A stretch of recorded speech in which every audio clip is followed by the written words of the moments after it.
She's Katy Montgomery. He's Justin Joseph. These best friends are serving subpoenas to bad advice weekly with Wrong Way Forward. The advice column reboot you never knew you needed. Sparks fly. And so does the hilarity. Now, here's Katy and Justin. Hi, and welcome to episode 5 of Wrong Way Forward podcast. My name is Katy Montgomery, and I'm here with my best friend, Justin Joseph. And today we're going to cover pet peeves.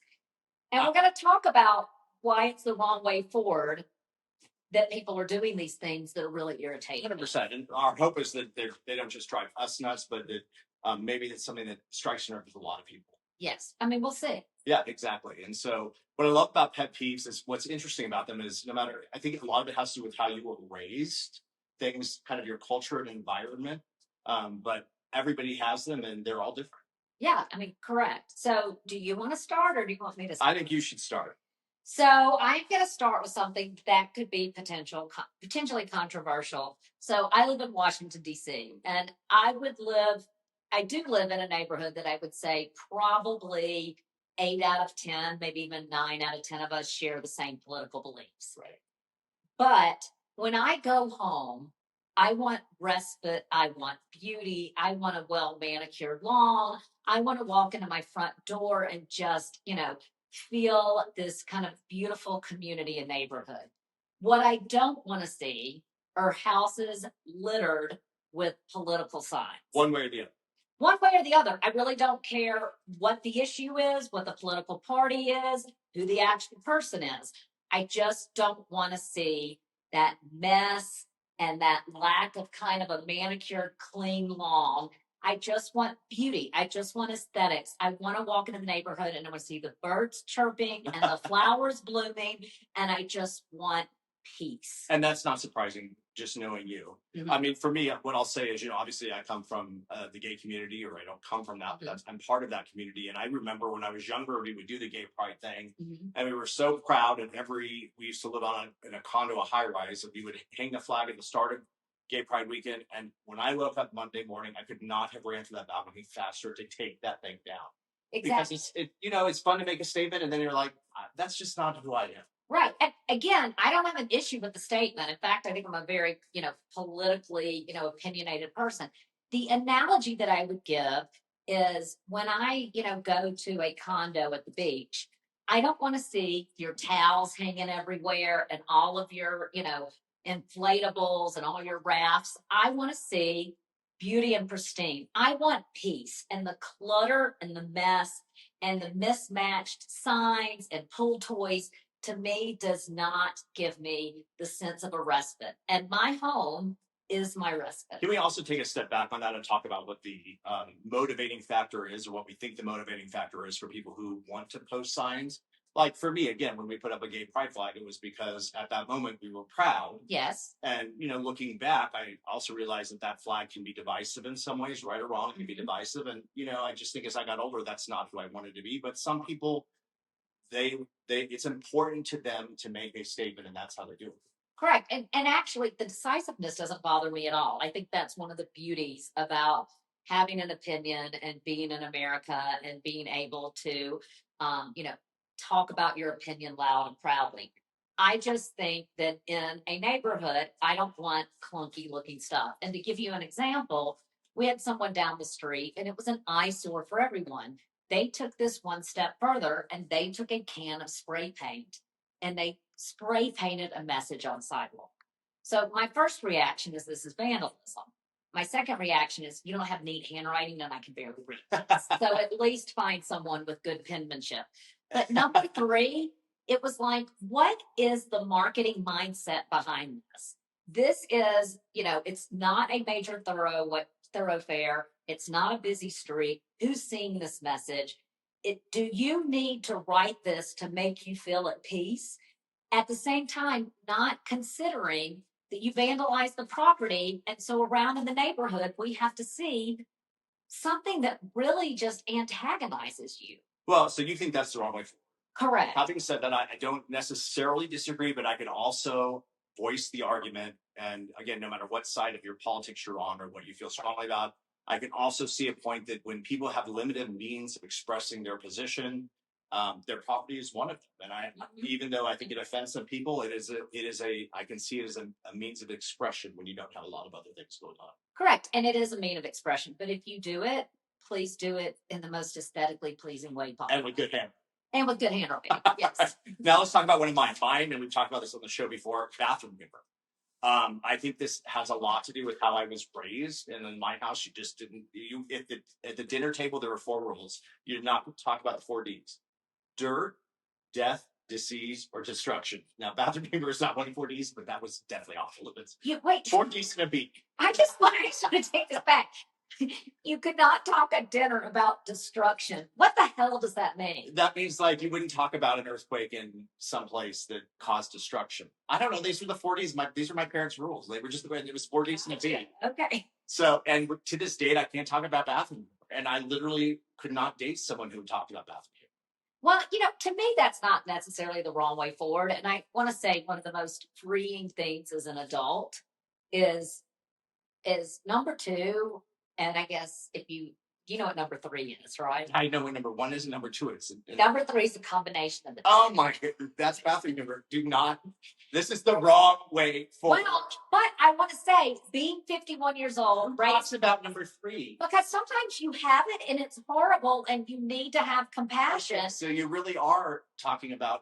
No, I'm just saying that as I got older and being so prim and proper, maybe when I was younger, it's nice to finally to be able to talk about my stomach hurts. I'm having these issues. I think that's different when you're talking about it from a medical perspective. I literally can talk to you about something barely touching that realm, and you literally lose your mind. Yeah, I do. I mean, but you don't have that much of ground to stand on because you won't say the FART word. You have a different word for it. You know what? That makes it civilized. Say the word. I don't want to. Not the FART word, the other word. Diarrhea? No, the P word. I don't know what. I can't even say because it's not a real word. Oh, poop. Poop is a good. So you hate bathroom humor too? No, I actually think it's pretty funny. I'm just saying that it's like your reaction to it. The right way forward is being comfortable enough with the people you're around to be able to talk about those medical issues. Let me tell you, we're not talking about a medical issue. We're talking about if you're at the dinner table. Okay. So does I need to go take a number 2? No, my question is this, and I have my last sibling. I'm one of 4 kids. The last sibling that's turning 45. A regular topic of conversation has been: have you scheduled your colonoscopy? That's totally different. Yes, but everyone I know who talks about the colonoscopy talks about what's involved to have a colonoscopy. Well, everyone knows. And that's when you talk about number 3. Okay. I think it's time to move on to number 3, pet peeve, and get on number 2. Okay, well then I am going to give you a pet peeve that's going to make me sound so old-fashioned. Is that possible?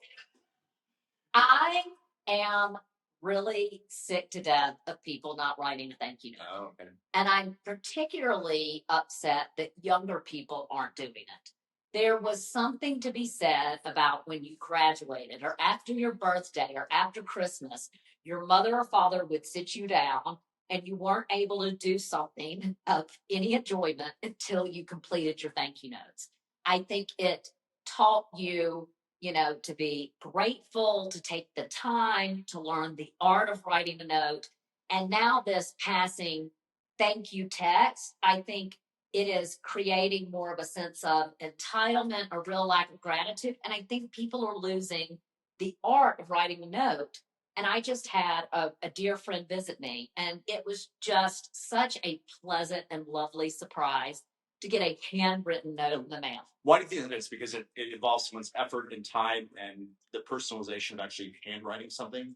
I think it's that. I think they don't know what to say. I think that they have gotten out of the habit of understanding. It's more than thank you for X. To actually write a letter, you have to fill the card. Yeah. You have to have 3 or 4 sentences. And the more you do it, it's a skill. If you don't use it, you lose it. And I think it's something that I'm sad that it's going away, but I'm also particularly sad it's going away because, first of all, people get married and I send a gift. I understand life happens. I don't know if you've received it, right? So I need to have confirmation of that, number 1, because I don't want you to think I'm tacky and didn't send something. Exactly. I know nothing about you. I know that. There we go. Number two, I think it's such a lovely gesture. And number three, I think it's something that's really important to learn professionally and how to differentiate yourself in the market. It really is the wrong way forward that we are not seeing thank you notes being written pretty much across the board, but particularly in the younger generation. I don't disagree, and I think the fact that if you take that extra step, it sets you apart. I think that's the number one point. Yes. Yeah, I realize that a lot of children don't do it, but if you want to stand out, it's a real easy way to stand out in a professional situation and a personal situation. We only have a few seconds left in this segment. Let's just do a quick fire round of what bothers you. Okay. Slow drivers, mediocre drivers, get out of my way. I have some place to go and I need to get there. And I, having driven with Justin for the last few days, drivers who are incredibly impatient and might be kind of crazy and behind the wheel drives me crazy. All right, what about you? Quick fire? Quick fire. I think something that drives me crazy is I do a lot of walking, and I think that you should walk facing the oncoming traffic and the person, and it drives me crazy when there's two people at opposite directions on a sidewalk and they don't understand that, or if people are walking in a group and they don't understand to step aside, it should be two single file lines. You don't own the sidewalk. Love it. Mine, ice. I say it's one of my only diva qualities. I need good ice. It has to be see-through. When I get a Diet Coke, if it turns into that fuzz, I want to vomit. And then if you make me a drink and you don't fill it to the brim with ice and bring me 6 ice cubes, I want to throw it in your face. Well, that's a very intense reaction to ice. And when you said ice, at first I thought you were going to talk about the political topic in hand. So that kind of threw me for a loop. I think what's, really driving me crazy is I live in a neighborhood in DC that has brought some great restaurants and some casual restaurants. Litter. I mean, I was born in 1974. I remember the crying Indian. I remember, Smokey the Bear. I remember that kind of environmental sense, like do not litter. And it's become a big joke. My nephew and I go around and we pick up litter. And I love that this little 5-year-old has become so outraged by litter. You can't stay on top of it. It's like people don't care anymore. Use the public trash can. They're on every block. All right. When we come back, we're going to talk about one of the things I think we both agree upon, and we're going to give a teaser and not tell what it is. One of our biggest pet peeves is giving up who you are to be with someone that is that important to give a piece of yourself. That's our teaser. It's a very famous couple. We're going to talk about that on the other side. When we come back, we'll be right back with Wrong Way Forward. Stay tuned. You've been listening to Wrong Way Forward, where bad advice goes to die and then gets resurrected just so we can roast it again. That's right, Katy. Nobody's off limits, not the gurus, not the influencers, and definitely not Oprah. Sorry, Oprah. If you're enjoying the chaos, hit like and subscribe and come back every Thursday for new episodes. Have a new topic or some disastrously bad advice you want to dissect? Email wrongwayforwardpodcast@gmail.com. Include your contact info. Now back to Wrong Way Forward. Roasting the worst advice ever. Welcome back to the Katy and Justin podcast. Hi, and welcome back to the Wrong Way Forward podcast. Justin did a little teasing, and I want to say I don't necessarily agree with what he's going to say in this next block, but I'm going to pass it over to Justin to kind of tee this up and give some context. Okay, today we're talking, of course, about pet peeves, what drives us nuts. I went to the break thinking that we agreed that this is the wrong way forward, but apparently we don't. So this has really bothered me since last year, and I've had some really good spirited fights with friends of mine about this. Fight, so that means usually a disagreement. And I always think I'm right about this. And I will say this before we play this clip: I had the wrong. I would have bet money that a year later I would not be talking about this because it would be over. But I was wrong, so I'll start there and we'll play the clip and come back and talk about the other side. He's just a vibe booster in everyone's life that he's in. He's like a human exclamation point. I lost this podcast. This podcast got me a boyfriend ever since Travis decided to use it as his personal dating app about 2 years ago. So it was such a wild romantic gesture to just be like, I want to date you. This dude didn't get a meet and greet. He's making it everyone's problem. Vomit. Okay, so obviously we're talking about do they have a name, a blended name yet? I mean, if they do, I have no idea. I don't either, but it'll be coming if they don't. But I was one of these people who thought this would never last. I'm also one of the people, before we set it up, he had his worst game of his career. I shouldn't say it because I don't know that. I know that the Chiefs lost. They never lose. Last Monday, this is after his big engagement and this big whirlwind of this podcast. His job is football. That's what his passion was. We don't give that up because we have fallen in love. It is emasculating. Thoughts? Well, thoughts number one is it's very typical for a male to blame the woman for lack of performance. I did not hear me do that. So that's the vibe I was getting. I think it's a very convenient excuse to say he has had one bad performance at the game and it happens to coincide to a timing close to his engagement. I do not think that there is causation. I do not think that that's very clear. I think the other thing that it is very easy, and what most people do is something called splitting good and evil, right? It's just a coaching moment. Coaching moment. I think you're splitting. I think that Travis can be a fantastic husband, deliriously in love, and an amazing football player. And I think that that he is setting a bad example for their future children, that he has surrendered, in my opinion, his identity as a football player to be her bitch. That's tough, but that's how I feel. And it's a pet peeve. I mean, I'm very rarely at a loss for words, but I thought that was an incredibly severe, inaccurate, and frankly disgusting summary of that. I think, why are you going to say that she's his bitch? You know, why can't he, be in love and be a great football player? And why is it that you expect him to be solely dedicated to one thing? He's not that much younger than his brother. He's closer to retirement than he is in starting his career. He's at an age, I want to say they're 35. So they're at an age where they're not stretching it too much for children. I mean, what do you want him to do? Get to a point where he's picking up some, young thing on the side so he can actually have children. Maybe he wants to be a young and, productive and engaged dad.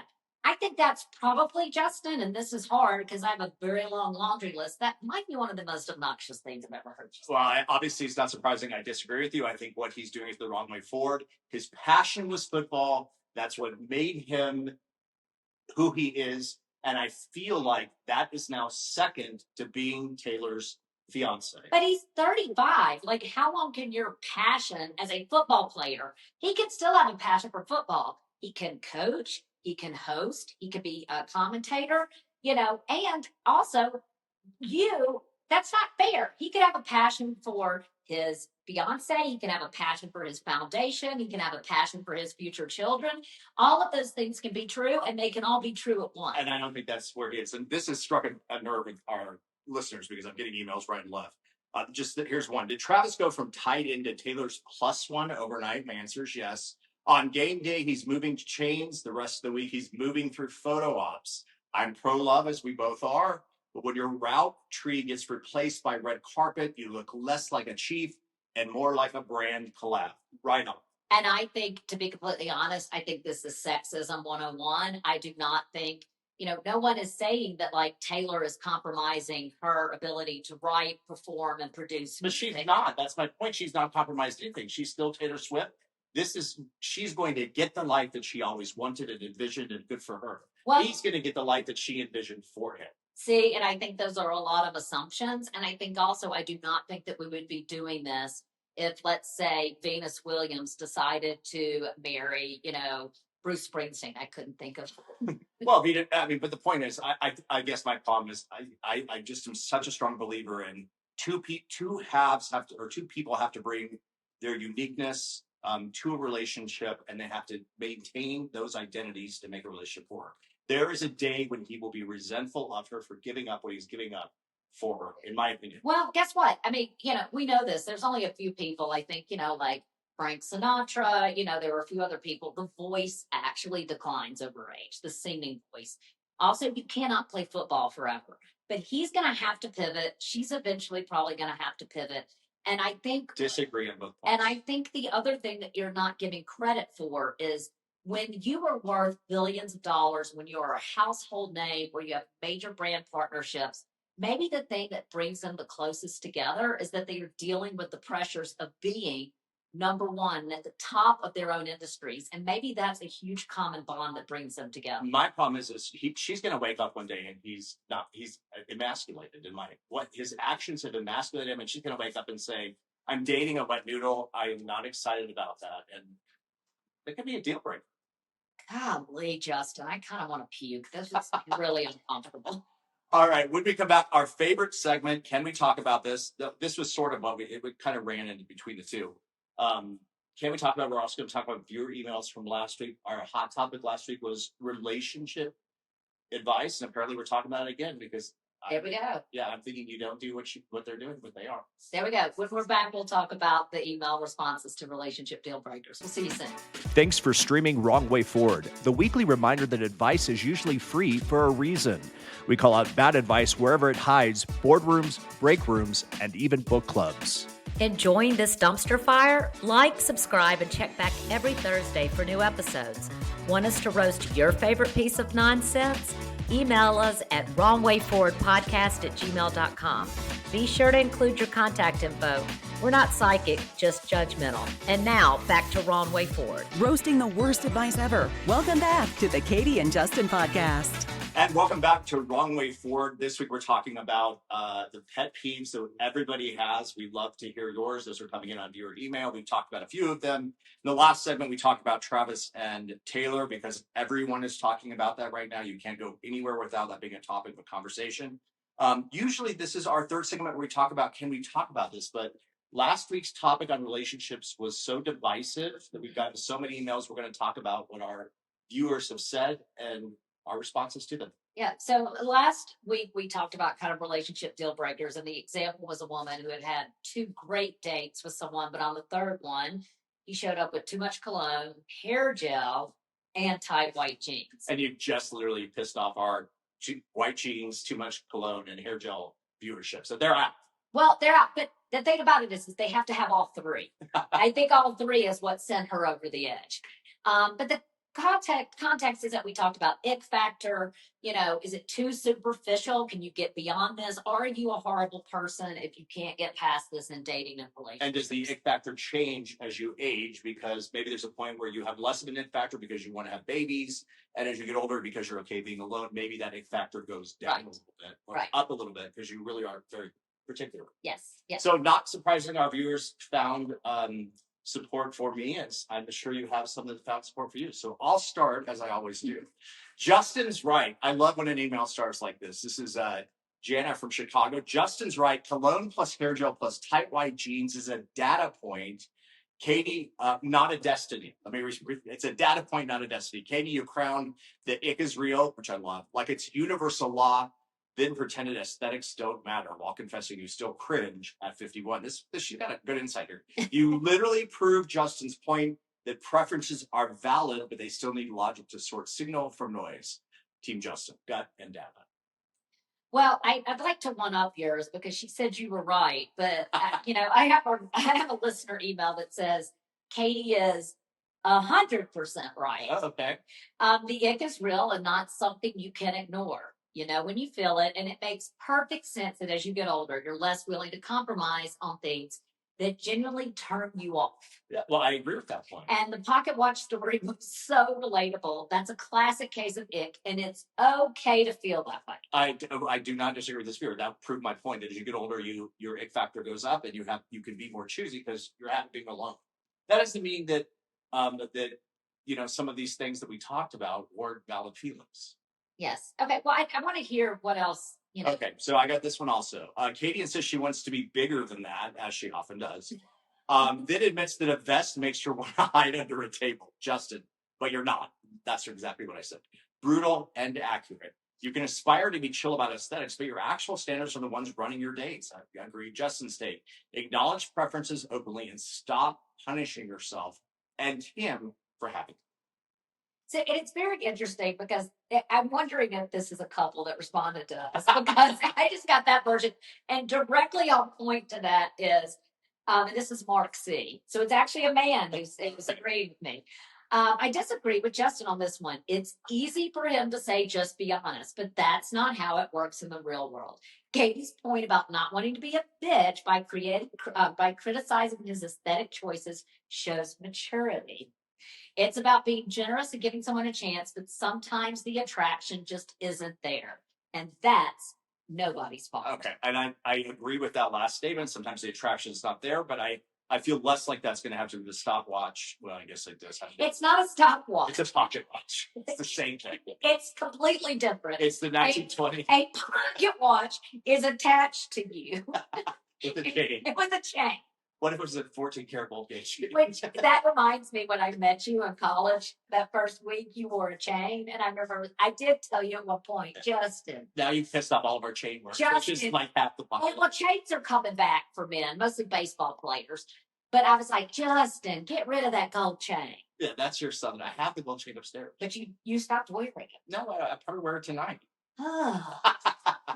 But I think it's just interesting because in the end, it's all in the eye of the beholder.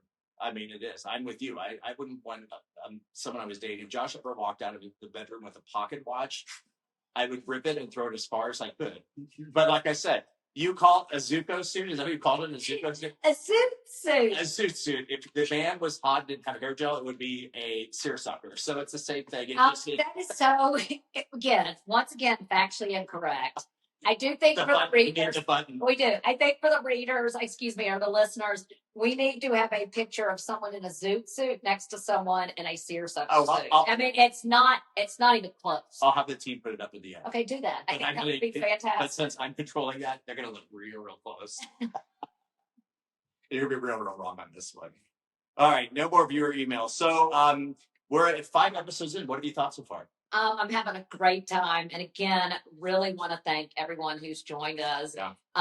The numbers keep increasing. It's really exciting that we're in more than 80 cities. Yep. And that people are joining us. And again, we would love to hear from you. We don't want to keep the advice kind of just here. So if you can please send any emails, comments, questions, any kind of wrong advice, or when you're seeing the wrong way forward, it's wrongwayforwardpodcast@gmail.com. Or if you just want our take on it, you got a Southern belle, if you will. I mean, maybe. Yeah, and a gay sort of conservative. I hate calling myself that because I really am not, but I tend to see the world through those eyes more, even though I'm a gay person. Yes, those two things can exist at once too. And frequently, it's that we just see the world different. There we go. And also, we'd love to. If you haven't followed yet, please hit the follow button. And if you're enjoying your time with us, please give us a review. We'd really appreciate it. And of course, we're always streaming Thursday mornings with new episodes of Wrong Way Forward. We're taking on the week's hottest advice. So, like Katy said, give us a like and a follow. We'll see you next week on Wrong Way Forward. Thanks, everybody. Thank you. All right, that's a wrap on this week's episode of Wrong Way Forward. Remember, the only thing worse than taking bad advice is giving it.